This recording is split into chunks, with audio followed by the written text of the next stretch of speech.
Bom dia, pessoal, vamos dar início a essa videoaula aqui. Então esse é o terceiro módulo de matéria que vocês vão ter. Fala sobre os princípios de técnica cirúrgica. Então vocês tiveram aula sobre pré-operatório, sobre biossegurança, e agora a gente precisa ter esse módulo de princípios de técnica cirúrgica. O que são princípios de técnica cirúrgica?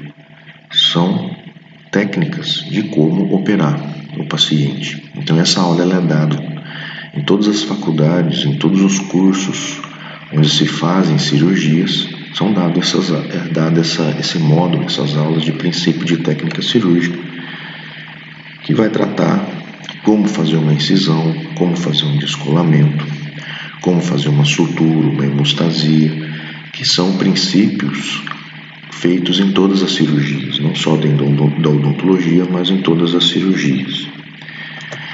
Muito bem. Então, nós temos 3 fases cirúrgicas básicas.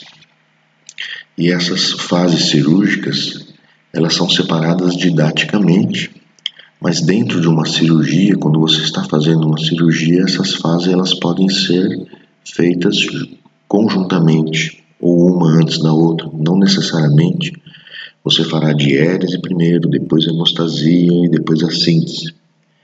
Por exemplo, se você vai fazer uma incisão e já ocorre um sangramento, ali você tem que parar a sua diérese ou a sua cirurgia e já fazer uma hemostasia, suturar aquele vaso. Então você já está fazendo uma síntese antes de terminar a cirurgia. Então, na verdade, essas fases cirúrgicas, elas devem existir dentro de uma cirurgia, mas não necessariamente nessa ordem. Então, nós temos como 3 fases cirúrgicas a diérese, a hemostasia e a síntese. O que é a diérese? A diérese é propriamente a cirurgia, ou seja, é quando eu realizo a minha cirurgia, faço as minhas incisões, os meus cortes, as minhas remoções de tecidos. Então é o tempo operatório que define em si manobras cirúrgicas destinadas à separação cruenta dos tecidos moles ou duros. Então a diérese ela pode ser tanto em tecidos moles quanto em tecidos duros. Então nós dizemos, mais uma vez, vou repetir, que a diérese é a cirurgia propriamente dita. É quando eu faço as incisões, os cortes, as exéreses, ou seja, as remoções de tecido. O que é separação cruenta? Cruenta é quando eu tenho que penetrar nos tecidos. Incruento, quando eu não preciso penetrar nos tecidos. Por exemplo, um paciente ele sofreu uma fratura num osso e eu vou fazer uma redução incruenta. O que é uma redução incruenta? Eu não vou precisar acessar esse osso, separar os tecidos para chegar no osso para fazer a redução da fratura. Eu consigo reduzir mesmo sem fazer o acesso, mesmo sem fazer incisão, mesmo sem abrir os tecidos. Então isso é incruento. Cruento é quando eu preciso separar os tecidos, incisar, cortar os tecidos para poder fazer a minha cirurgia. Então a diérese é propriamente dita a cirurgia. E dentro da diérese nós vamos ver que existem várias manobras a serem feitas. Então nós vamos falar primeiramente de diérese, de tecidos moles. E depois no final da aula nós vamos falar de diérese de tecidos duros. Porque, por exemplo, incisão você não consegue fazer em tecido duro, é só em tecido mole. A divulsão também, depois eu vou explicar o que é a divulsão, a gente não consegue fazer em tecido duro, só em tecido mole. Agora, corte ou secção e exérese, nós já conseguimos fazer tanto em tecido duro quanto em tecido mole. Então, dentro da diérese, nós temos a incisão, corte ou secção, exérese, divulsão. Sendo que nos tecidos moles nós conseguimos fazer incisão, corte, exérese e divulsão. E depois nós vamos ver que nos tecidos duros nós fazemos o corte ou secção e a exérese. Incisão e divulsão nós não conseguimos fazer nos tecidos duros. Então vamos ver dentro dos tecidos moles, dentro da diérese dos tecidos moles, cada uma dessas manobras. Então o que seria a incisão? Incisão é a manobra cirúrgica no qual os tecidos são separados pela penetração da lâmina cortante do bisturi. Então, todas as vezes que eu uso um bisturi, eu estou fazendo uma incisão. E essa incisão está dentro da diérese, faz parte da diérese de tecidos moles. Tá? Então, todas as vezes que eu usei uma lâmina de bisturi, estou fazendo uma incisão. Por isso que a incisão não dá para ser feita em tecido duro, somente em tecidos moles. Dentro da odontologia, nós usamos algumas lâminas específicas, né? Ou seja, e também lâminas que nós mais utilizamos dentro da odontologia, tá? Então vocês precisam saber, tá? Isso é importante que vocês saibam. Então nós usamos mais a lâmina número 11, lâmina número 12 e a lâmina 15 ou 15C. Então qual é a função da lâmina 11? A lâmina 11, ela parece uma lanceta, uma lança. Então ela serve para a drenagem de abscesso. Então nós fazemos as incisões para a drenagem de abscesso. A lâmina 12 ela é curva, então ela é muito empregada para incisões lá atrás dos últimos molares, ou seja, na distal dos molares. E a lâmina 15 ou 15C é a lâmina que nós utilizamos, que nós mais utilizamos, né, para ser feita aí as demais incisões intrabucais. Qual que é a diferença da 15 e da 15C? O formato é o mesmo, lembra o formato de uma faca, só que a 15C ela é menorzinha, então muitas vezes nós optamos pela 15C para algumas regiões menores. O que eu preciso saber para fazer uma boa incisão? Então, para que uma incisão minha não acometa nenhuma estrutura nobre, para que essa incisão não seja mal feita. Então, o que eu preciso saber para realmente fazer uma incisão que me ajude durante a minha cirurgia? Então, primeiramente, nós temos que ter conhecimento anatômico da região. Lógico, eu não posso sair incisando qualquer lugar sem saber o que tem ali. Então, por exemplo, quando a gente vai fazer uma fratura, né, de mandíbula na região do ângulo, a gente faz uma incisão extrabucal ali na base da mandíbula. E nós temos que saber o que tem ali, né? Então, o que tem de importante ali? Passa a artéria facial. Então eu tenho que saber que essa artéria facial está passando ali. Quando eu vou tirar um terceiro molar, por exemplo, inferior, eu vou fazer incisões ali na região de terceiro molar inferior, eu tenho que saber que ali passa o nervo bucal muito próximo, passa o nervo lingual muito próximo. Quando eu vou extrair um terceiro molar superior, eu tenho que saber que ali tem o tuber da maxila, ali penetra o nervo alveolar superior posterior, tem o seio maxilar logo acima. Então, todas as vezes que eu vou fazer uma incisão, eu tenho que ter o conhecimento anatômico daquela região que eu vou fazer a incisão. Por exemplo, na região anterior, no soalho de boca, nós temos ali as carúnculas sublinguais, né, os ductos da glândula submandibular, sublingual. Então eu tenho que saber que tem essas estruturas importantes para poder estar fazendo essa incisão. A incisão ela deve ser nítida, sem linhas secundárias. Eu não posso ficar fazendo várias incisões, porque depois isso vai dificultar a cicatrização, dificultar a recuperação do paciente, dificultar a minha sutura. Então a incisão tem que ser uma linha única, uma incisão nítida, sem linhas secundárias. Essa incisão ela deve ser ampla para uma boa exposição do campo operatório, ou seja, eu não posso fazer uma incisão muito pequena, porque depois, ao tracionar esse retalho, ele pode dilacerar, rasgar. Isso vai ser muito pior para o paciente do que eu ter feito uma incisão um pouquinho maior, para eu ter um maior conforto durante o afastamento desse retalho. E o retalho deve ser bem vascularizado. Então depois eu vou mostrar uma imagem para vocês, né? Que a base do retalho ela deve ser maior do que o ápice, justamente para que esse retalho tenha vascularização. Então eu nunca posso fazer um retalho, guardem bem isso, onde a base desse retalho seja menor do que o seu ápice, porque vai ocorrer dificuldade de vascularização desse retalho e, consequentemente, necrose desse retalho. A incisão deve ser sobre tecido ósseo íntegro. Então, por exemplo, você vai fazer incisão para tratar uma osteomielite, a sua incisão não pode ser sobre aquele osso contaminado. Então você deve estender ou fazer a sua incisão sobre o osso íntegro. Essa sua incisão, a partir do momento que ela é nítida, sem linhas secundárias, ela deve proporcionar ampliação.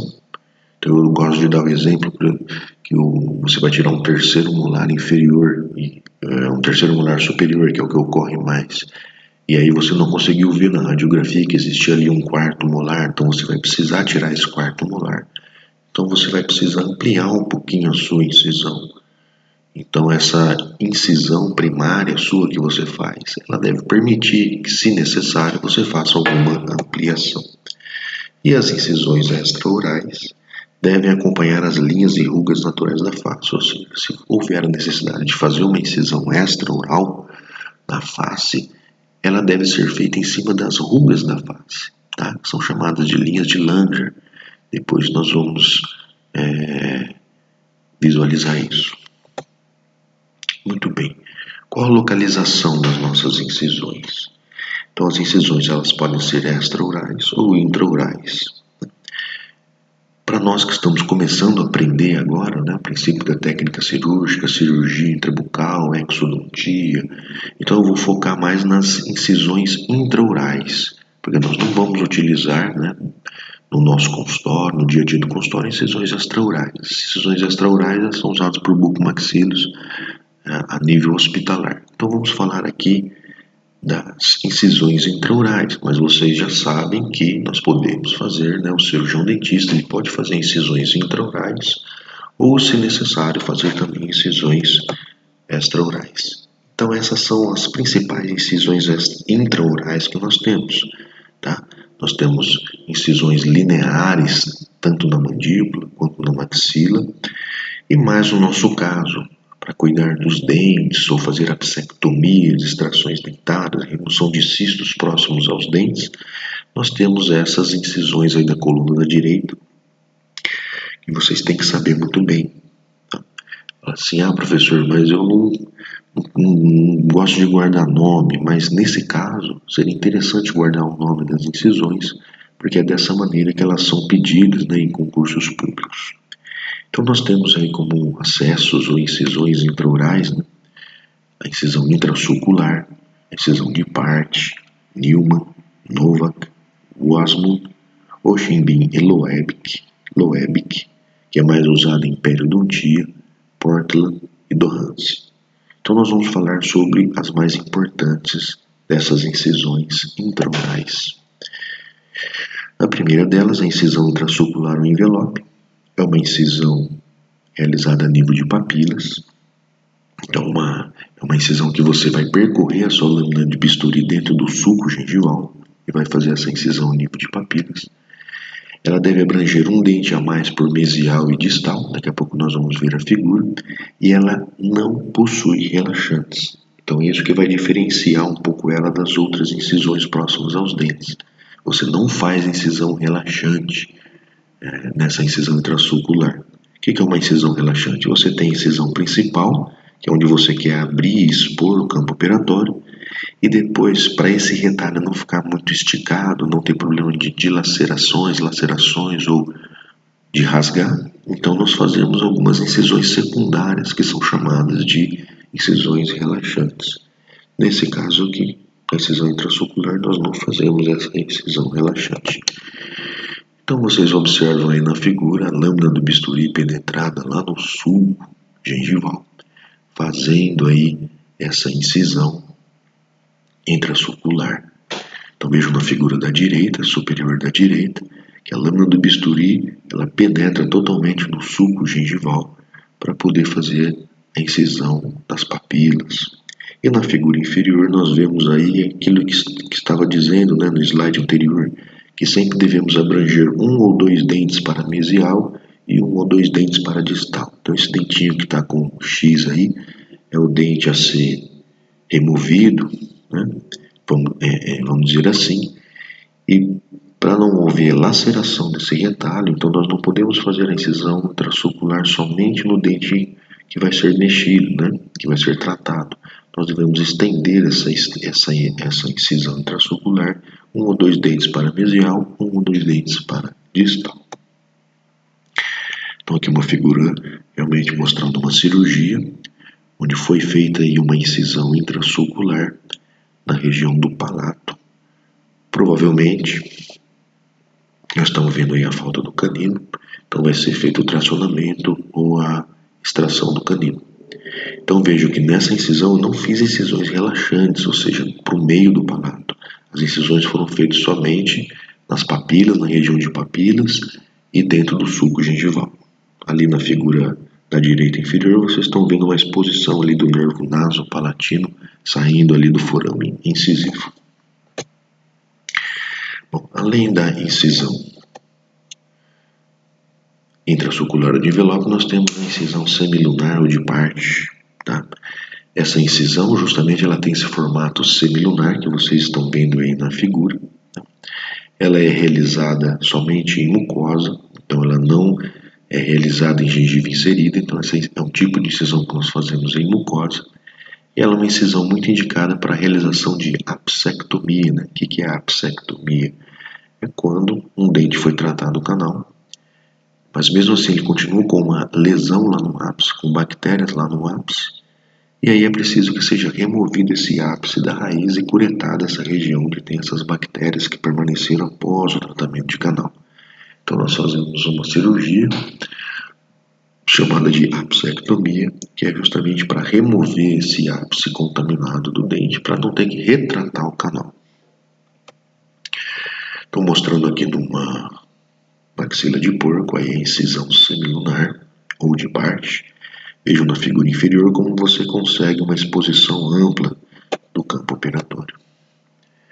Incisão de Neumann ou monoangular baixa.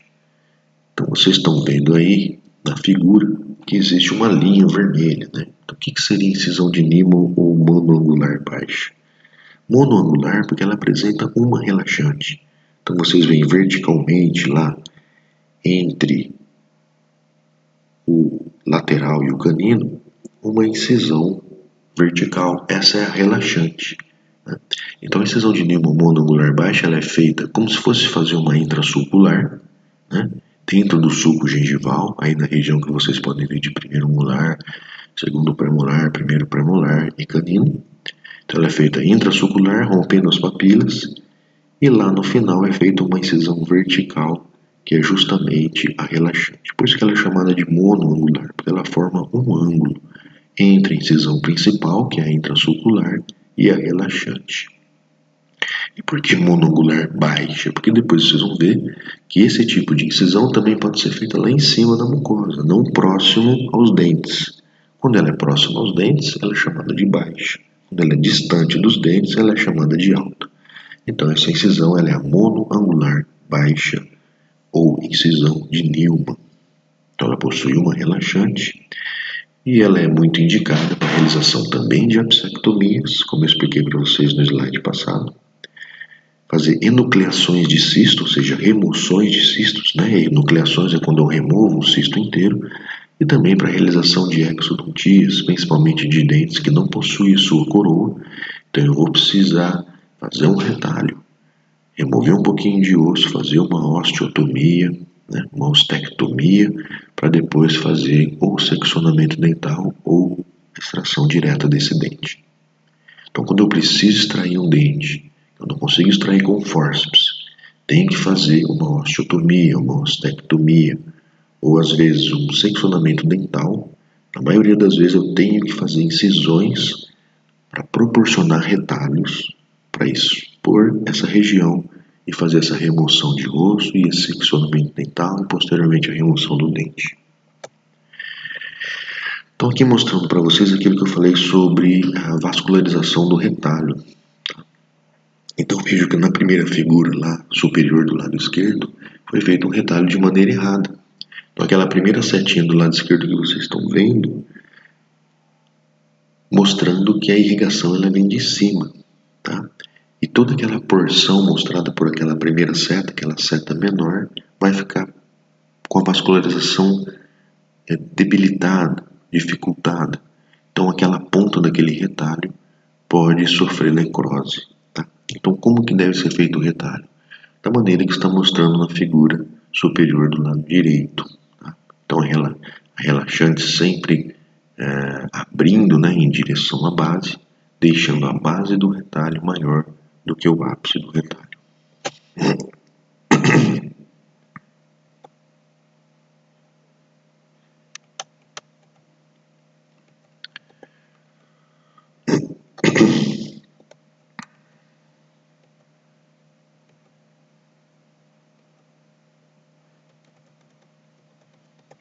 Vamos lá.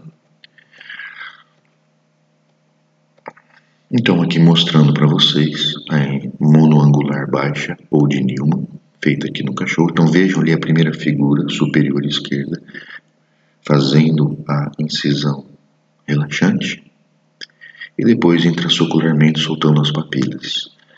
O descolamento desse retalho deve começar sempre pelo ângulo da relaxante. O que é o ângulo da relaxante? O ângulo formado entre a relaxante e a incisão principal. Então vejam na figura inferior como nós conseguimos um campo operatório imenso, né? Muito bom para conseguirmos fazer aí nossa apsectomia ou enucleação de cisto ou mesmo a extração de um dente fraturado. Aqui mostrando um dente fraturado que vai ser extraído, então foi feita essa incisão monoangular baixa ou de Newman. Depois nós temos a incisão de Novak. A de Novak é muito parecida com a incisão de Newman, só que ela é biangular baixa, ou seja, eu vou ter duas relaxantes, vou fazer duas relaxantes para conseguir um descolamento de um retalho maior. Então aqui mostrando novamente como deve ser feita esse retalho, essa incisão de Novak, biangular baixa.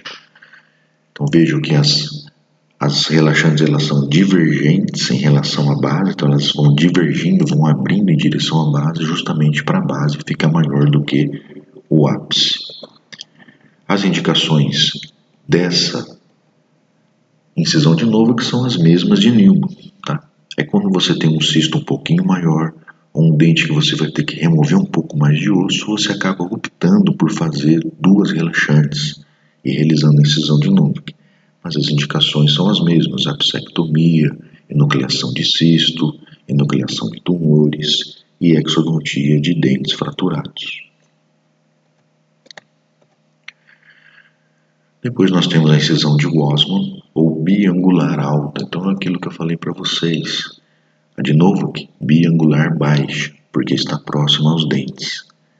Wasmund, biangular alta, porque existem duas relaxantes, só que elas são feitas mais altas na mucosa, não próximas ao dente, distantes um pouco dos dentes, das coroas dos dentes.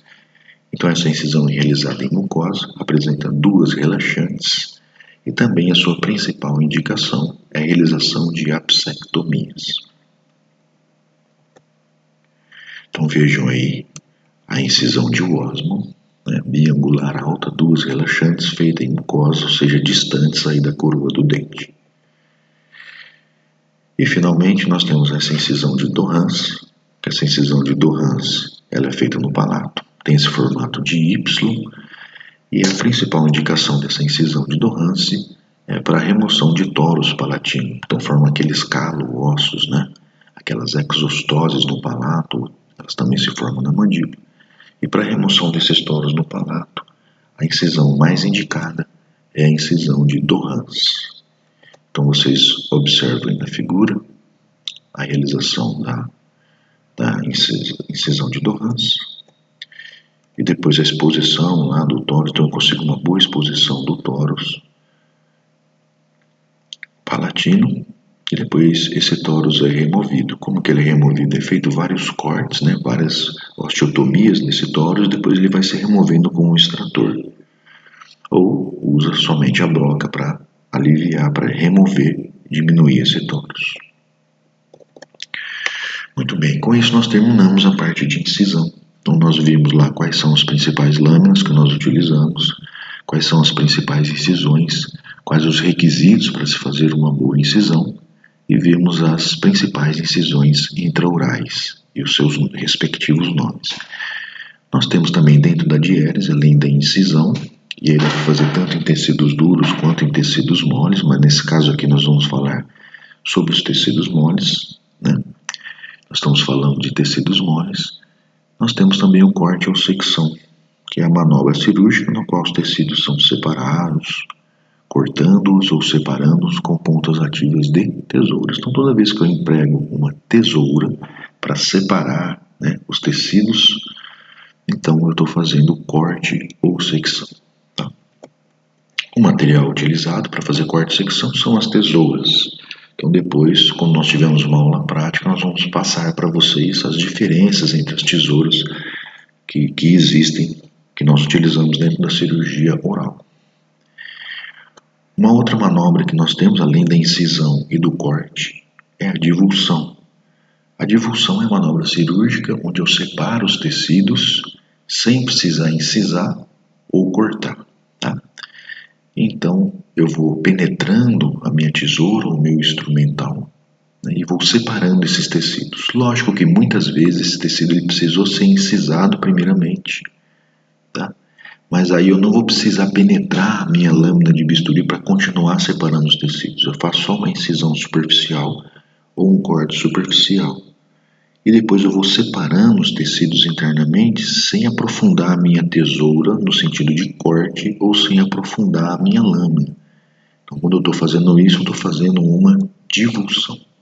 Então, para fazer a divulsão, eu uso uma tesoura Metzenbaum sem ponta, ou posso usar uma tesoura íris em alguns momentos delicados. Então, por exemplo, quando a gente vai fazer a bichectomia, né, ou a remoção do corpo adiposo da bochecha, eu faço uma incisão bem superficial na mucosa, só que eu não posso aprofundar a minha lâmina de bisturi e chegar na bola de bichar, porque ali passa a artéria bucal, passa nervo facial, então eu vou seccionar essas estruturas nobres. Então, o que eu vou fazendo? Após uma incisão superficial, eu vou penetrando com a minha tesoura nos tecidos, eu vou abrindo, separando esses tecidos sem cortar.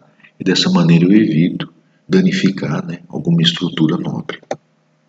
Então vejam aí como é feito o movimento. Então após uma incisão superficial, eu vou separar os tecidos dessa maneira. Eu vou penetrar com a minha tesoura fechada, vou abrir a minha tesoura lá no interior dos tecidos e vou remover essa tesoura aberta. Depois eu vou de novo com ela fechada mais profundamente, abro a tesoura no interior do tecido e removo ela aberta. Por exemplo, na drenagem de abscessos, né? Então fiz uma pequena incisãozinha na pele, só que eu não posso penetrar o meu bisturi muito internamente nesse abscesso, porque tem estruturas nobres ali, artérias, veias, nervos. Então eu vou separando os tecidos de uma maneira delicada, fazendo a divulsão. Para a extração de dente, dentro dos nossos consultórios, né, o que mais nós vamos fazer? O que mais nós vamos fazer, né, em relação à divulsão? É o descolamento de retalho. Quando eu estou descolando um retalho, o que eu estou fazendo? Eu estou separando os tecidos sem precisar ficar penetrando lâminas de bisturi ou tesoura. Então, eu estou descolando o retalho, estou separando os tecidos. Tá? Então, esse descolamento de retalho nós também chamamos de divulsão, né? E pode ser feito com descoladores de molde, sindesmótomo ou espátula 7. Então aqui nessa figura superior mostrando o que eu estou fazendo ali. Eu estou separando tecidos, né? Estou separando o que é mucosa do osso. Então eu estou fazendo uma divulsão, porque eu não estou cortando, não estou incisando, tá? Então o descolamento do retalho, ele também é um tipo de divulsão. E aí nós temos o último momento, né, dentro da diérese. Então nós falamos da incisão, do corte, falamos da divulsão. E o último momento é a exérese. A exérese é a manobra em que removemos total ou parcialmente tecidos moles ou duros, né? Então o corte eu posso fazer em tecidos duros ou moles, e a exérese também eu posso fazer em tecidos duros ou moles, tá? E quando a gente fala de diérese de tecidos duros, a gente está basicamente falando de exérese, porque todas as vezes que nós usamos uma broca no osso ou removemos o osso, nós estamos fazendo uma exérese, mas daqui a pouco eu vou falar sobre isso daí. Então olha só, uma exérese de tecidos moles, né? Quando eu removo uma lesão de dentro de um alvéolo, do interior de um alvéolo, eu estou fazendo uma exérese de tecido mole. Qual é o instrumento que eu estou utilizando para isso? A cureta de Lucas. Eu posso fazer também, né, olha lá, remoção de freio, frenectomia, né? frenulotomia, frenectomia, quando eu removo totalmente esse freio, também uma exérese ou uma retirada de tecido duro. Muito bem, vamos falar um pouquinho então sobre diérese de tecidos duros agora, tá? Então, dentro da diérese de tecidos duros, nós podemos fazer a ostectomia, que seria aí a exérese, que a ostectomia é remoção de osso, a osteotomia, que seria o corte, porque a osteotomia nós falamos que quando nós não queremos remover o osso, nós queremos somente cortar, e temos o seccionamento dental. Então, dentro da diérese de tecidos duros, nós podemos fazer a ostectomia, que corresponde à exérese, a osteotomia, que corresponde ao corte, e o seccionamento dental, que também corresponde ao corte. Então, diérese de tecidos duros é realizada quando o tecido mineralizado, seja dente ou tecido ósseo, for seccionado ou removido parcial ou totalmente. Qual a diferença de ostectomia e osteotomia? Ostectomia é quando o tecido ósseo é cortado e removido.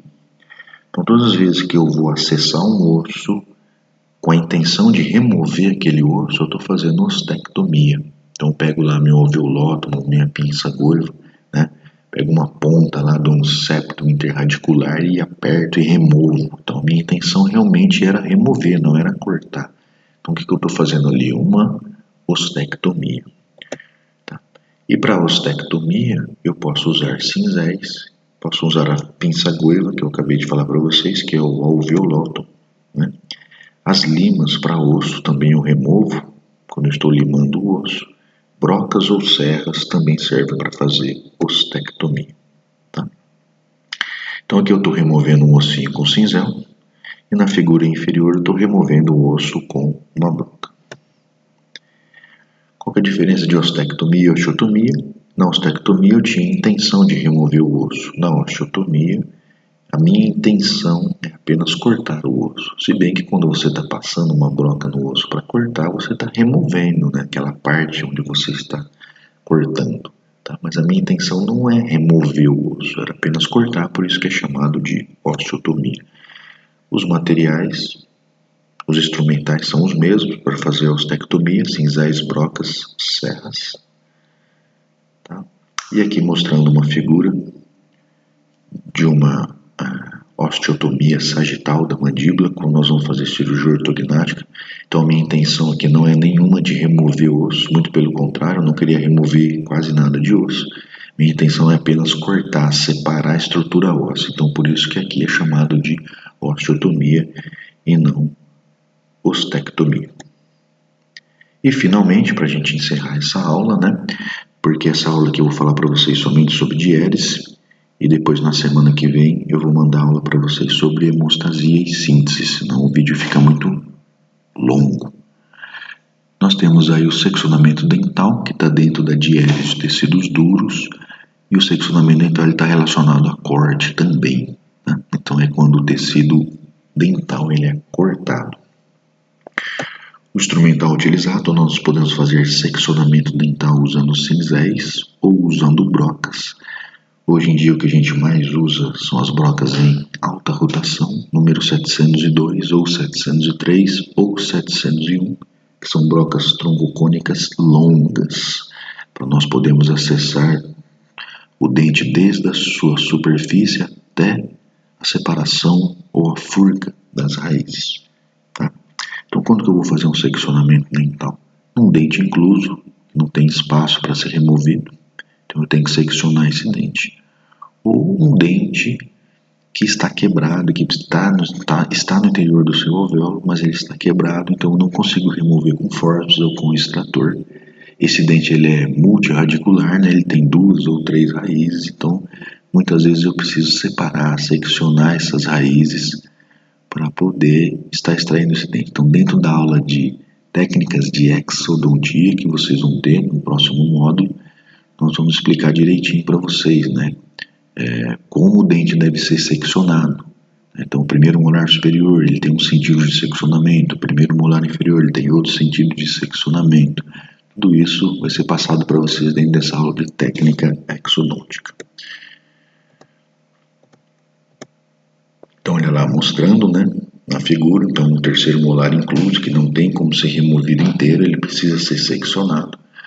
Então eu faço essa diérese, esse corte, né, do dente, chamado de seccionamento dental, justamente para tirar o dente aí em partes e facilitar a nossa extração. Muito bem, pessoal, era isso que eu queria passar para vocês. Bons estudos. Qualquer dúvida, vai mandando mensagem aí no WhatsApp que nós vamos respondendo para vocês.